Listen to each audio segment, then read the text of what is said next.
we all know this famous photograph, but could you tell us a little bit about what got the idea started to tell this story as a feature film? Well, Holly and I one night we were at a party of a friend of ours called Todd Feldman, who was an agent, or still is an agent actually. We were over at his house, and we were he just moved in, and he was showing us some paintings that he had, and one of them was a really cool one of I think it was Steve McQueen. Steve McQueen that was done by a local artist called Russell Young, and we both loved it. And so I said to him later on, because we worked together, where did you get the painting from? He goes, oh yeah, here's the gallery. This is where you can get it from. And so we went to have a look, and we ended up buying two. A yellow Sid Vicious and a pink Elvis Presley. And the series that he'd done was a series of five famous celebrities, famous, they're also famous, five celebrities, and they were done in five different colors. So there were 25 paintings, and we got a yellow Elvis, a pink Elvis, as I said, and they were mugshots. And a couple of years later, we were having a Christmas party at our house, and a friend of mine called Joey Segal, who's a longtime friend, who on the side is kind of an Elvis impersonator, and he's actually the Elvis impersonator in the movie. Oh, in the airport? Yeah. And I said to him, Joey, there's something fascinating about this Elvis picture, and I just I can't, I keep thinking about it. How do you manage to keep? Because it was a picture of him with the long hair, like in this, and the gold chains, and the rings, and the aviator glasses, and the big collar, white collar. And I said, how come the cops let him keep his sunglasses on for the shot? He goes, that's not a mugshot. I go, what are you talking about? He goes, no, that's not a mugshot. I go, what? Well, what is it? He goes, you don't know that story? I go, what are you talking about? He goes, yeah, that's when Elvis became undercover drug agent. I go, he became what? And he goes, yeah, and that's when he went undercover. And I said, well, are you kidding? He goes, no, you don't know the whole story. He showed up at the White House at Christmas in 1970 and demanded a meeting with President Nixon, and he managed to get in there, and he talked Nixon into making him an undercover drug agent. And I was like, come on. And then the next day I was looking on the computer and checking the story out, and it just kept sitting with me. And then I thought, this is a movie. I got to make this as a movie. Well, and then if you're making a movie where the two main characters are iconic people like Elvis Presley and Richard Nixon, casting the movie that's going to possibly mean the difference between life and death. So, Holly, could you talk a little bit about how this movie was cast? Well, there was two incarnations of the movie. At one point, we were going to make the movie like 4 years ago, I think it was, and Eric Bana was going to originally be Elvis Presley.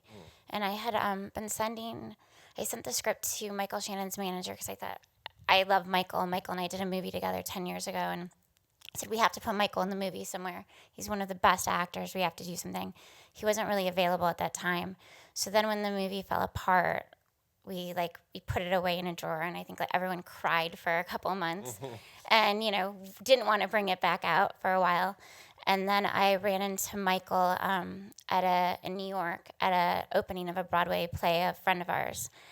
And I was kind of just watching Michael, and, it was a party late at night, probably 2 or 3 in the morning, and just how he was standing and then, talking to people. And I was watching all of these actors, Tom Sturridge and Ben Foster and Alec Baldwin, and everyone was coming to Michael. They were coming up to Michael, and it was their opening of their play, and talking to him about, he's their favorite actor. And you just kind of watch. It was something like you've never seen before.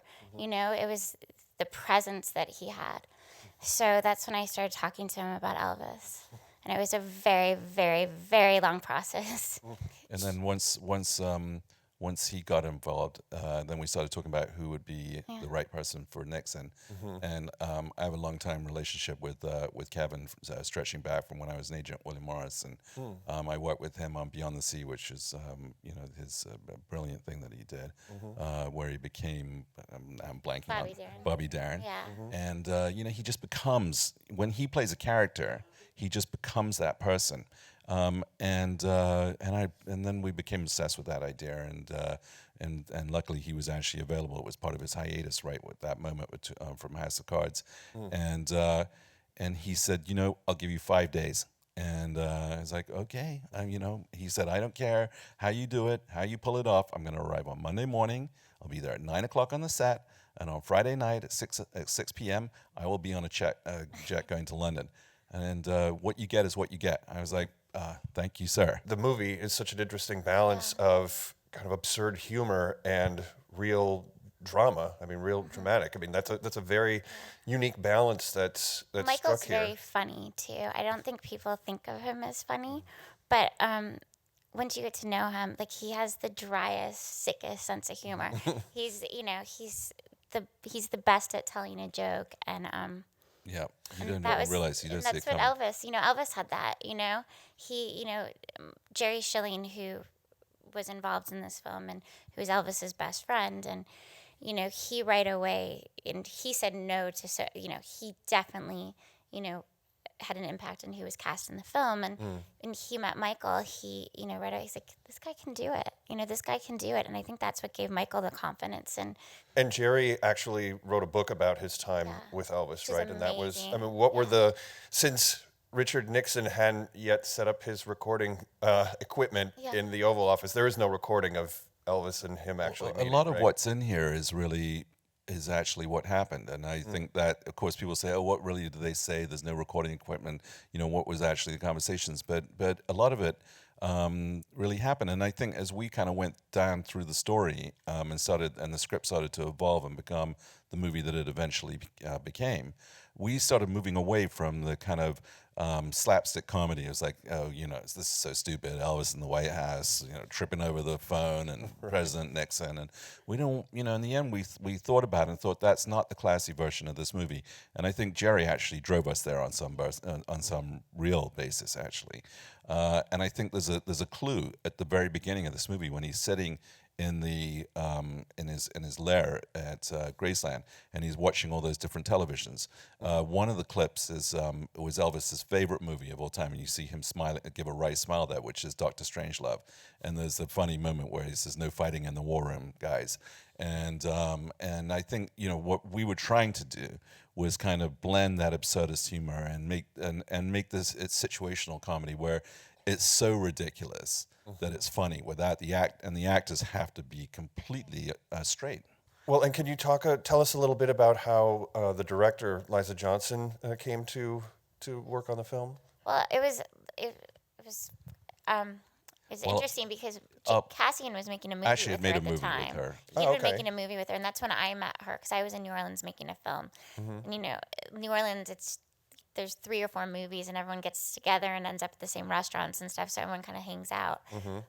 So I met her and really liked her, and then Cassian had been making a movie with her, and then when Michael, we waited 2 years for Michael was flirting with it, saying yes, but he had the HBO series, so he wasn't available, and then he had Mike Nichols' film, and there was always another film that he wanted to throw in front of our movie, so he didn't have to do it.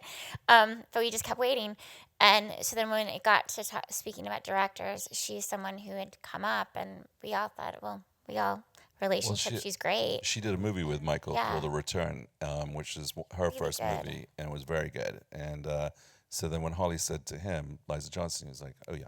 Thank you both very much for joining us. This was a wonderful conversation, No, it's and thank you so much for the much. film. Thank you.